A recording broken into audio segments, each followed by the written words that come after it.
Hello dear student, আজ আমি তোমাদের পঞ্চম শ্রেণী থেকে রায় ও মার্টিনের পরিবেশ থেকে 1 নম্বর স্কুলটি করে দেখাচ্ছি। তো তোমরা দেখো, সান্দাকফু পর্বত শৃঙ্গের উচ্চতা 3630 মিটার। 2 নম্বর প্রশ্ন, বোটানিক্যাল গার্ডেন কোন জেলায় অবস্থিত? উত্তরে লিখবে হাওড়া জেলা। 3 নম্বর, একটি প্রাকৃতিক কীটনাশকের উদাহরণ দাও। উত্তর লিখবে নিম পাতা। 4 নম্বর, সীতাভোগ ও মিহিদানা পশ্চিমবঙ্গের কোন জেলায় বিখ্যাত? উত্তরে লিখবে পূর্ব বর্ধমান। 5 নম্বর, দেখো মহানন্দার জন্ম কোথায়? উত্তরে লিখবে দার্জিলিং জেলার ডাউহিলে। 6 নম্বর, দেখো ভারতের প্রথম শিক্ষামন্ত্রীর নাম কি? উত্তরে লিখবে আবুল কালাম আজাদ। 7 দেখো, কে দেশের মানুষকে হাতে কলমে শিক্ষার কথা বলেছিলেন? উত্তরে লিখবে স্বামী বিবেকানন্দ। 8 দিকে দেখো, তিতুমির বাঁশের কেল্লা কোথায় বানিয়েছিল? উত্তরে লিখবে তোমরা উত্তর 24 পরগনা জেলায়।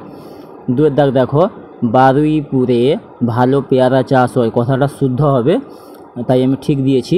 2 সাদা অর্কিডের শহর হলো কার্শিয়াং, এটাও হবে সত্য। বুঝতে পারলে? তো তোমরা যারা আমার চ্যানেলটি নতুন দেখছো তারা অবশ্যই সাবস্ক্রাইব করে নেবে। পরের প্রশ্ন দেখো, 3 দাগ, নিত্যবহ নদী কাকে বলে?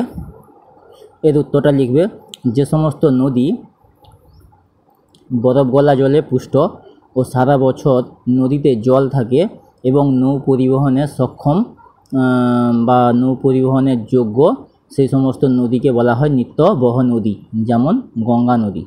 ঠিক আছে? তো নেক্সট কোশ্চেন দেখো, লুপ্তপ্রায় মাছ কাকে বলে? উদাহরণ দাও।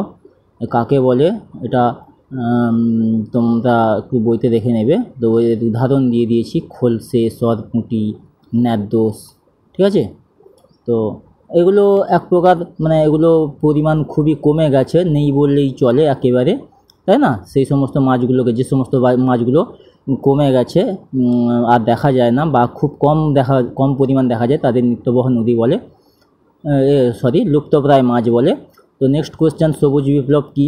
উত্তরে লিখবে 1960 এর দশকে ভারতীয় কৃষিতে যে ব্যাপক উৎপাদন বৃদ্ধি ও আমূল পরিবর্তন ঘটে তাকে বলা হয় সবুজ বিপ্লব।